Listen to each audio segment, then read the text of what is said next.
Cela fait longtemps que je voulais parler de l'un de mes genres d'horreur préférés et on va le faire aujourd'hui. Salut à tous, ici Reg. Aujourd'hui, on va parler de films d'horreur. Et oui, c'est la période, octobre, Halloween, tout ça. Donc je voulais un peu en profiter. C'est une vidéo que je prévois depuis quelques mois déjà. J'avais regardé justement plein de films en préparation pour cette vidéo car on va parler d'horreur cosmique ou horreur Lovecraftienne. Pour ceux que ça intéresse d'autres sujets d'horreur, j'ai plein de vidéos sur la chaîne de films d'horreur à regarder. On va parler films, séries et même un petit peu jeux vidéo. Il n'y aura évidemment pas de spoiler. Je vais définir ce que c'est d'après moi au cinéma l'horreur Lovecraftienne. Ce n'est pas un classement, mais il y aura évidemment mon film préféré de la liste à la fin. Mais avant, j'aimerais remercier le partenaire officiel de cette vidéo, c'est BorgosVPN et ses 30 millions d'utilisateurs et presque 5 sur 5 sur Trustpilot. Vous le connaissez, c'est le meilleur moyen de soutenir la chaîne aujourd'hui, mais c'est aussi un service utile que moi-même j'utilise. Avec un VPN, votre catalogue streaming va doubler, c'est même pas une blague, et je vous mets aussi des liens dans la description dans le camp épinglé de tous les sites que vous pouvez utiliser pour savoir dans quel pays se situe quel film. Ensuite, vous n'avez qu'à changer, que ce soit au Canada, États-Unis, Royaume-Uni, Suisse, Belgique, Italie, peu importe. Certains pays ont la VOSTFR et même la VF. Quelques exemples, sur Netflix, vous avez déjà Bad Boys 4 qui est disponible, il y a Kung Fu Panda 4 qui arrive bientôt et vous avez aussi l'excellente série Scavengers Reign. Sur Prime Video, vous avez Challengers, soit l'un des meilleurs films de l'année. Sur Disney+, vous avez le nouveau film La planète des singes. Déjà, vous avez aussi Kinds of Kindness que vous n'avez sûrement pas vu en salle et même Vice Versa 2. Sur Apple, qu'il faut regarder via l'application Apple et non pas MyCanal, vous avez la version longue de Napoléon qui rajoute presque 1 heure au film. Et sur Max, que vous devez aussi regarder depuis l'application Max, mais si vous avez un abonnement Canal, vous avez accès à l'application Max directement, c'est la fête. Vous avez Horizon Kevin Costner, vous avez Civil War qui est sorti cette année, vous avez Le Garçon et le Héron, vous avez Furiosa et toutes ces œuvres sont en 4K, mais aussi ont été rajoutées récemment Maxine et Trap que j'ai beaucoup aimé. Pour les gros consommateurs de YouTube, vous avez accès à YouTube Premium pour beaucoup moins cher, donc pas de publicité, vous pouvez télécharger vos vidéos et les écouter en mode podcast. Et si vous voulez, vous soutenez plus les créateurs. Vous prenez un pays de l'Union Européenne parce que c'est beaucoup plus simple et qui est moins cher, comme par exemple la Roumanie et la Bulgarie, et ça change la vie. Et si vous n'arrivez pas, vous inquiétez pas pour tout ce que je dis là, il y a plein de tutos faciles en ligne. Vous serez en bien plus grande sécurité qu'un VPN, que ce soit sur la Wi-Fi de l'université, de l'hôtel, de l'aéroport ou même de chez vous. Vous pouvez partager un compte avec 7 personnes au total, c'est disponible sur tous vos appareils préférés et c'est super simple d'utilisation. Vraiment, tout le monde peut le faire en quelques clics. Vous pouvez essayer par vous-même car vous êtes satisfait ou remboursé sous 45 jours et vous avez une assistance technique en français 24h7. Utilisez le lien dans la description et dans le commentaire épinglé afin de vous abonner à SebOrgosVPN et bénéficier de 83% de réduction plus 4 mois gratuits.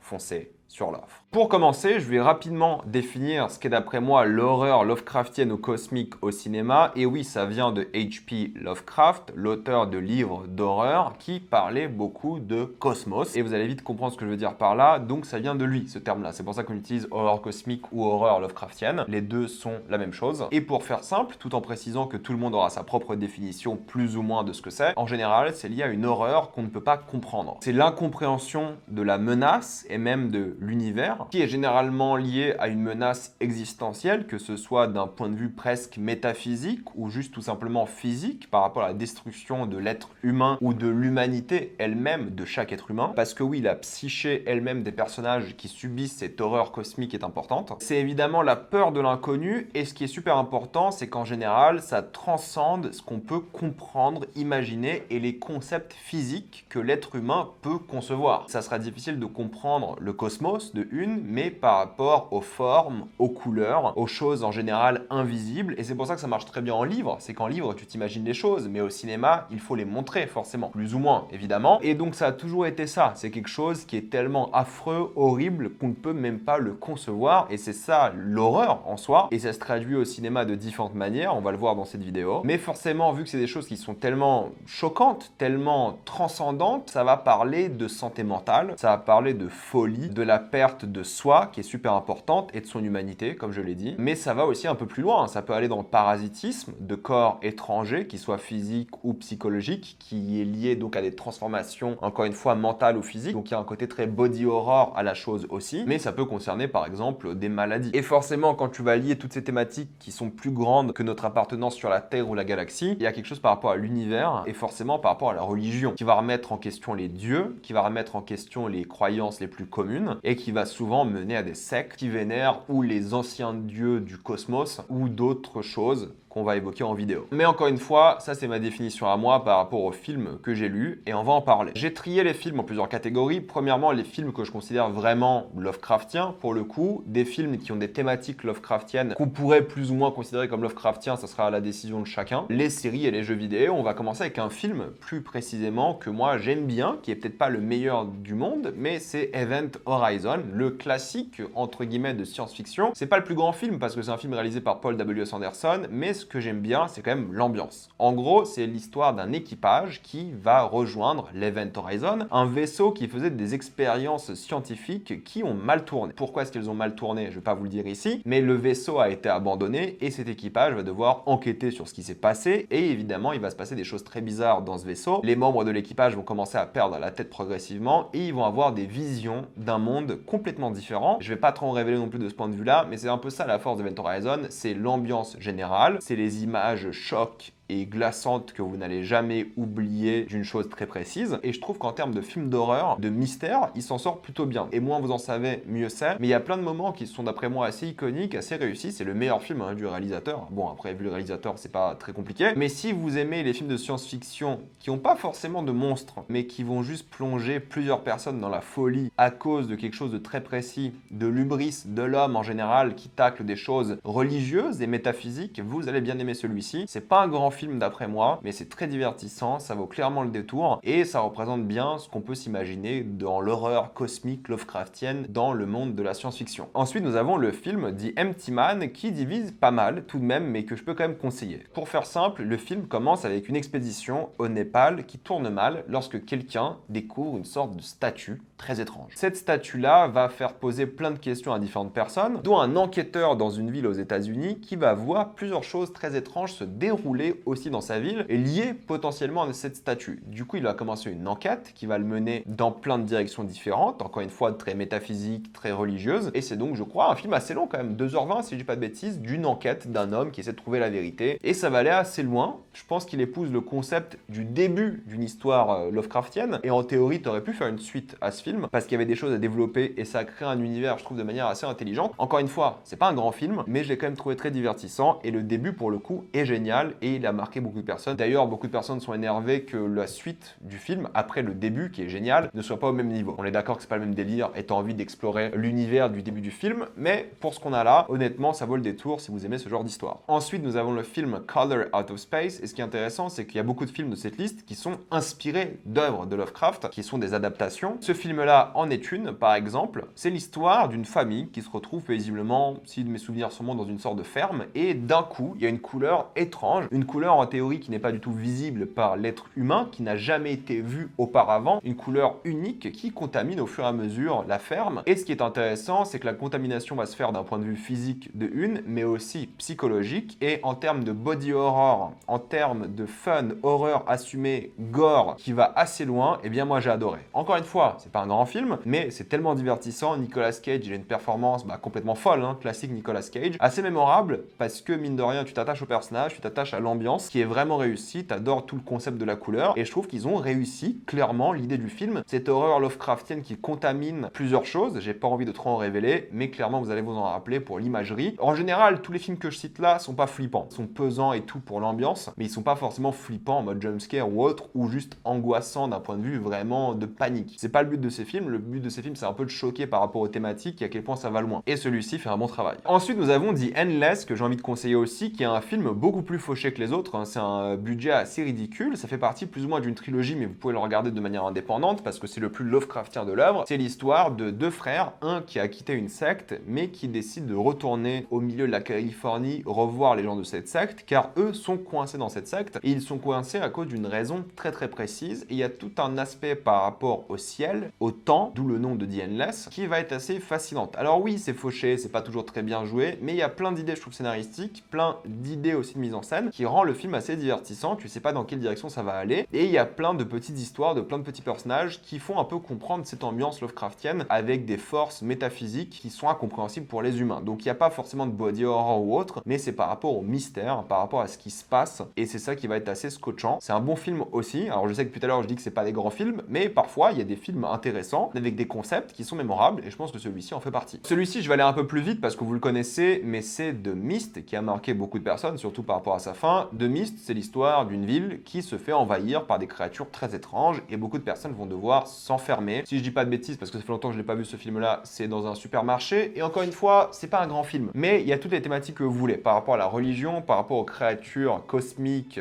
tentaculaires, étranges, qui font un mal absolu à tous les humains, il y a des monstres et tout. Alors c'est plus un film d'action, fun, pas exceptionnel, hein, mais efficace, je trouve. La fin est très mémorable, tout le monde se rappelle de la fin, tout le monde l'adore, et la fin sauve un petit peu le film, mais je trouve que si vous voulez voir des gens se taper avec des créatures qui sont un peu Lovecraftiennes, hein, des créatures trop bizarres, de chair étrange, tentaculaire et tout, bref, avec plein d'allégories du viol, ça a toujours été ça un peu aussi, l'horreur cosmique, bah franchement, ça vaut le détour, c'est plutôt cool, mais ça c'est vraiment pour l'approche un peu plus action, mais bon, ce film-là, vous le connaissez tous. Et un autre film que moi je défendrai toute ma vie, que j'ai adoré, c'est Annihilation pour le coup. C'est un film d'Alex Garland qui était sorti à la fois sur Netflix et au cinéma, et c'est vrai que bah, c'est un film que moi j'adore. C'est l'histoire de plusieurs femmes, c'est important que ce soit des femmes, qui vont rentrer dans une sorte de zone contaminée, étrange, qui va causer plein de choses secondaires, on va dire, par rapport à ces femmes, que ce soit par rapport à des maladies, des créatures. Tout le monde se rappelle de l'ours, évidemment, je ne vais pas trop en révéler, mais aussi évidemment la santé mentale, le passé, le temps, l'identité elle-même. J'adore ce film. En termes d'ambiance, de visuel, de son, de mise en scène, d'acting, enfin Nathalie Portman elle est superbe dans ce film. J'ai adoré la fin, qui est peut-être l'une des meilleures représentations d'horreur cosmique montrée à l'image, qui brise un peu ce côté encore une fois métaphysique. C'est super, j'adore Annihilation pour tout ça. Il y a plein de gens qui le détestent, qui l'aiment pas. Moi je suis un énorme défenseur, je suis un énorme fan, donc toute ma vie je défendrai Annihilation. Une vraie pépite d'après moi, et en termes d'horreur Lovecraftienne, je veux dire, il y a quasiment pas mieux. Encore un classique que je vais évoquer très rapidement, mais bon, Alien, en théorie, c'est l'horreur cosmique. Il y a une créature étrange, spéciale, qui sort de nulle part, qui est presque aussi un peu tentaculaire, vicieuse, allégorie du viol, qui commence à tuer tout le monde de manière existentielle sans se poser des questions. Oui, c'est plus peut-être un slasher, film de science-fiction horrifique, d'accord, mais il y a un côté cosmique au truc, à la créature parfaite qui sort de n'importe où, qui tue les gens sans réfléchir. J'en parle rapidement parce que moi je trouve que c'est un film Lovecraftien, surtout le premier où tu découvres les créatures, tu sais pas ce que c'est, et le côté biologique au truc. Bref, c'est Alien, je vais pas revenir dessus, vous connaissez tous, mais pour moi il mérite cette place ici. Ensuite, il y a le film Underwater, qui est aussi énormément inspiré d'Alien, de tous ces films-là, hein, mais Underwater, c'est assez pépite d'après moi, alors pas forcément parce que c'est un grand film, mais c'est l'histoire d'un équipage qui va se retrouver sous l'eau, et il y aura plein de problèmes à gérer qui seront causés par des créatures sous-marines. Ce qui est intéressant avec celui-ci, c'est qu'il s'inspire beaucoup de Lovecraft, genre vraiment physiquement, mais un truc qui est intéressant par rapport à l'horreur cosmique, c'est les fonds marins, parce qu'en fait les fonds marins, ce sont les abysses, et les abysses regorgent dans l'esprit collectif de quelque chose qui est presque cosmique. Entre guillemets, on en connaît moins sur les profondeurs de l'océan que sur l'univers. En théorie, c'est ça l'approche du film, c'est dire ok, les fonds marins, il y a beaucoup plus de vie, il y a beaucoup plus de danger, et il peut y avoir des choses qui sont très Lovecraftiennes, très déstabilisantes, et oui, pareil, ça reste un film d'horreur fun. J'ai aimé le design des monstres, et j'ai aimé l'approche du film au mélange très scientifique, humain, et le côté évidemment destructeur des océans, qui est vraiment pas mal. Ça vaut clairement le détour pour ceux qui veulent un peu s'amuser devant ce genre de film. Ensuite, nous avons In the Mouth of Madness, ou je crois en français L'Antre de la Folie, le Carpenter. Et oui, Carpenter, c'est un spécialiste de l'horreur Lovecraftienne. C'est l'histoire d'un écrivain qui écrit un bouquin et qui se retrouve dans la ville qu'il a créée dans son livre. Et évidemment, son livre est un livre horrifique et il va plonger de plus en plus dans la folie, d'où le titre du film. Mais la manière dont c'est montré, dont c'est développé, dont c'est mis en avant par rapport aussi aux créatures, par rapport à la folie de ce personnage-là, au village, c'est vraiment bien fait. C'est assez flippant même à certains moments, c'est vraiment réussi. De toute façon, le réal, c'est un boss de ce point de vue-là. Si vous aimez un peu plutôt le délire folie, là, vous allez kiffer. Ensuite, j'ai envie de parler de The Void. The Void, c'est aussi un projet qui a beaucoup moins d'argent pour le coup, surtout au début. Alors, plus tu avances dans le film, plus il y a du budget, mais c'est l'histoire d'un hôpital dans lequel se trouvent plusieurs personnes qui s'échappent d'une secte, et la secte entoure l'hôpital au point que chaque personne qui sort risque sa vie. Donc, dans cet hôpital-là, ils doivent survivre de une à la secte, mais aussi à une créature très étrange qui sort de cet hôpital, des profondeurs de l'hôpital, et ils doivent donc aller dans ces profondeurs. Et oui, c'est un peu fauché, je suis d'accord, et c'est pas visuellement impressionnant, et c'est pas forcément très bien joué, il n'y a pas forcément beaucoup d'idées de mise en scène, mais plus t'avances plus tu découvres le monstre, plus tu découvres les nombreuses créatures étranges et l'ambiance clairement cosmique. Franchement, c'est très divertissant, c'est vraiment bien foutu. Pour ceux qui veulent voir des monstres avec des tentacules, encore une fois, c'est top. Ça vaut le détour et plein de personnes vont clairement kiffer. Là, il y a 2 projets sur lesquels je vais aller vite parce que ça fait un moment que je les ai pas vus et je sais pas à quel point on peut vraiment les considérer comme Lovecraftiens, mais le premier c'est From Beyond qui raconte l'histoire, encore une fois de souvenir, d'une femme qui reprend les recherches scientifiques d'un scientifique qui testait des choses par rapport, je crois, à une dimension parallèle ou autre, et forcément ça va créer des dégâts physiques. Les corps de ces personnes-là vont être endommagés, mais ça va aussi se poser une question sur la réalité, sur le côté encore une fois métaphysique. Donc en vrai, From Beyond c'est intéressant, je sais pas à quel point il est bien parce que ça fait longtemps que je l'ai pas vu, mais il y a quand même un peu d'imagerie qui m'a marqué et ça peut être divertissant et je pense qu'on pourrait le considérer comme un film Lovecraftien. L'autre que j'ai envie de considérer comme un film Lovecraftien, que j'ai pas vu depuis longtemps aussi, mais je vais quand même essayer de vous donner une explication qui est pas mal, c'est le film qui s'appelle Spring, qui est réalisé par les mêmes mecs qui ont réalisé The Endless. Spring, c'est une histoire d'amour entre un homme et une femme, ou en tout cas tu penses que c'est une femme, mais en fait c'est une créature Lovecraftienne assez crade, disons les choses, et c'est leur histoire d'amour et comment tu peux tomber amoureux d'une femme qui est Lovecraftienne, qui est une sorte d'alien créature bizarre, et c'est pas en mode Splice ou je sais plus comment il s'appelle ce film, vous savez que l'alien là qui tue des gens en mode féminin, je l'ai sur le bout de la langue mais voilà je vous montre l'affiche, c'est pas le même délire pour le coup parce que là c'est vraiment une histoire d'amour et c'est filmé comme tel, c'est filmé en Europe, c'est mignon tout ça, mais quand même ça reste une créature Lovecraftienne et elle a des envies spéciales, donc c'est pas mal en tout cas de souvenirs, faudrait que je le revoie aussi pour lui donner une chance, mais c'est divertissant, ça vaut le détour je pense aussi pour ce genre de concept, et si vous aimez ce genre de choses, foncez. Pour moi là je vais aller vite sur des films qui ont des thématiques Lovecraftiennes que vous pouvez ou pas considérer dans la liste, c'est à vous de décider. Le premier c'est Nope. Nope c'est assez facile parce que c'est une créature qui vient de l'espace, qui a plus ou moins aucune forme, qui peut changer de forme, qui est presque indescriptible d'un point de vue visuel, et je vais pas rentrer dans plus de détails, mais clairement là la menace elle est cosmique, elle est incompréhensible, c'est un alien ou pas. Bref, Nope c'est génial, j'adore Nope. Sunshine aussi, vous savez, c'est le film de science-fiction dans lequel les gens deviennent fous s'ils regardent un peu trop le soleil. Moi j'adore Sunshine, ça fait partie de mes films de science-fiction préférés. C'est pas non plus le plus grand film de tous les temps, mais je le trouve extrêmement efficace. Et le délire, voilà, folie par rapport au soleil, est intéressant et Lovecraftien un petit peu. The Lighthouse, c'est une histoire qui parle de folie. Il y a aussi des créatures un peu étranges. Bon, vous connaissez The Lighthouse, je pense, si vous l'avez pas vu, ça vaut le détour, c'est génial et vous allez clairement vous en rappeler. On retourne chez Carpenter avec Le Prince des Ténèbres. Alors, j'aurais pu le mettre dans la liste, je pense, Le Prince des Ténèbres, parce que oui, ça parle de religion, ça parle d'un liquide, je crois, qui est vert, si ma mémoire est bonne, qui contamine les gens et qui fait des dégâts un peu étranges. Je vais pas trop en révéler, mais oui, il y a beaucoup de thématiques Lovecraftiennes dedans. Vivarium aussi, je veux dire, c'est l'histoire d'un couple dans une sorte de banlieue américaine qui perd un petit peu la tête et qui ne sait plus vraiment ce qui est vrai ou pas. Et il y a tout un délire par rapport à la maternité et la naissance. De toute façon, la maternité et la naissance, c'est un truc qui arrive souvent dans les œuvres Lovecraftiennes. Vivarium, il y a un peu quelques thématiques par rapport à ça. Les films Silent Hill, forcément, il y a tout un aspect à la dépression, à la folie, au regret et aussi à des créatures étranges et qui ont un rapport très psychologique. Oui, je pense que ça peut être considéré un peu comme cosmique. La cabane dans les bois, alors oui, là c'est plus une comédie horrifique, mais il y a pas mal de choses Lovecraftiennes dans le concept. Je vais pas trop en révéler parce que moins vous en savez concernant ce film, mieux il sera. Mais oui, je pense qu'on peut le considérer tel quel. Traqué, qui est sorti récemment, alors oui, on peut se dire c'est un côté un peu plus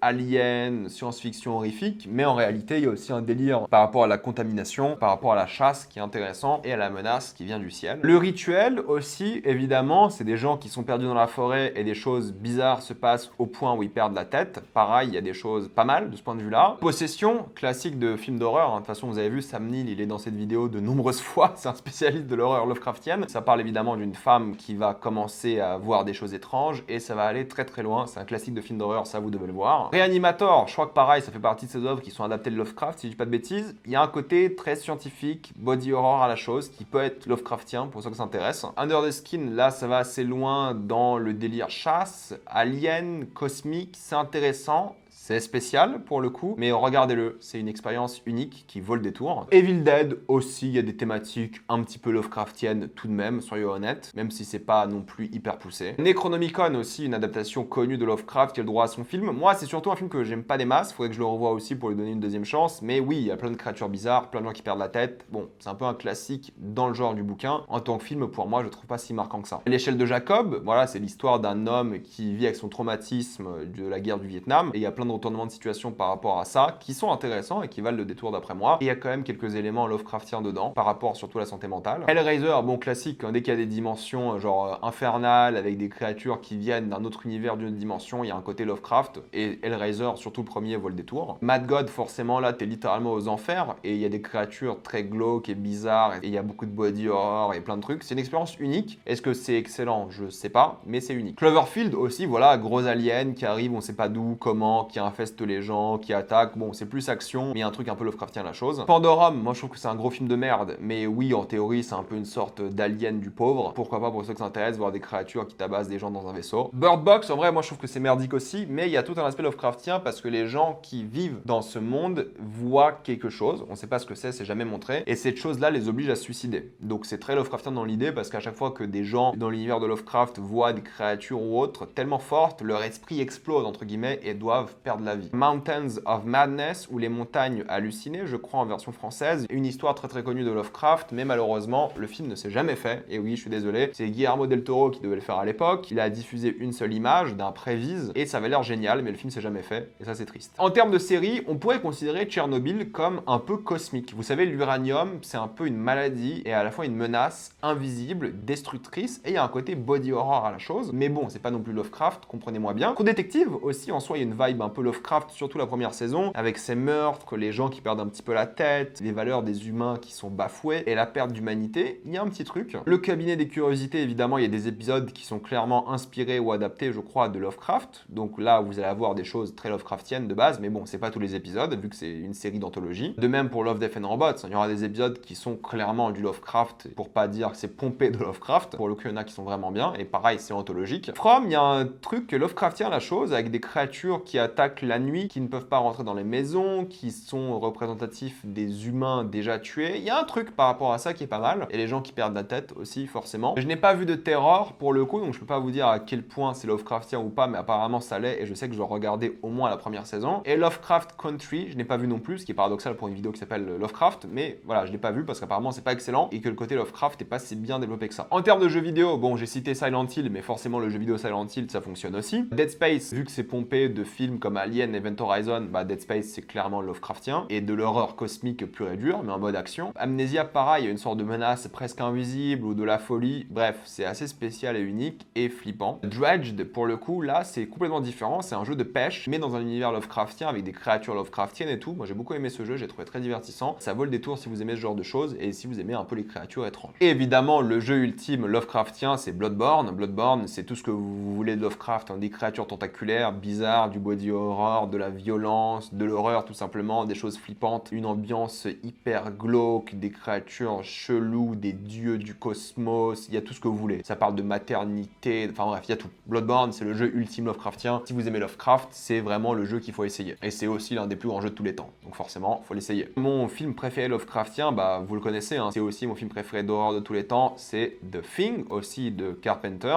The Thing, c'est un peu le film Lovecraftien ultime, hein. C'est l'histoire de gens en Antarctique, des scientifiques, qui tombent sur quelque chose de très étrange, une créature qui peut prendre la forme de n'importe quel être vivant, donc ça peut être des animaux ou des humains, et l'objectif c'est de chasser cette créature dans cette station d'Antarctique, Antarctique ou Arctique, désolé je sais plus, mais vous comprenez un peu l'idée, et forcément c'est stressant, la créature a des formes très glauques, très malsaines, mais c'est ça qui est génial, c'est ça qui est bien, c'est ça qui donne envie, t'as envie de voir comment elle va évoluer, qui est la créature, bref, c'est l'un des plus grands films de tous les temps d'après moi, c'est un classique intemporel, si vous l'avez pas vu, foncez, ça vaut le détour. Voilà, mettez-moi dans les commentaires ce que vous pensez de tous ces films-là, quel est votre film Lovecraftien ou d'horreur cosmique préféré, j'ai envie d'avoir votre avis. Avant de quitter cette vidéo, pensez à utiliser le lien dans la description, dans le commentaire épinglé, afin de vous abonner à Cyborgos VPN et bénéficier de toutes les plateformes de streaming en toute accessibilité, sécurité et avec beaucoup plus de contenu. Tout ça pour 2,03€ par mois plus 4 mois gratuits. Foncez sur l'offre. Pensez à vous abonner à la chaîne pour voir les prochaines vidéos. Mettez un j'aime, ça aide beaucoup la chaîne. Et suivez-moi sur tous mes réseaux pour découvrir plus de contenu exclusif. Et moi, je vous dis à la prochaine fois.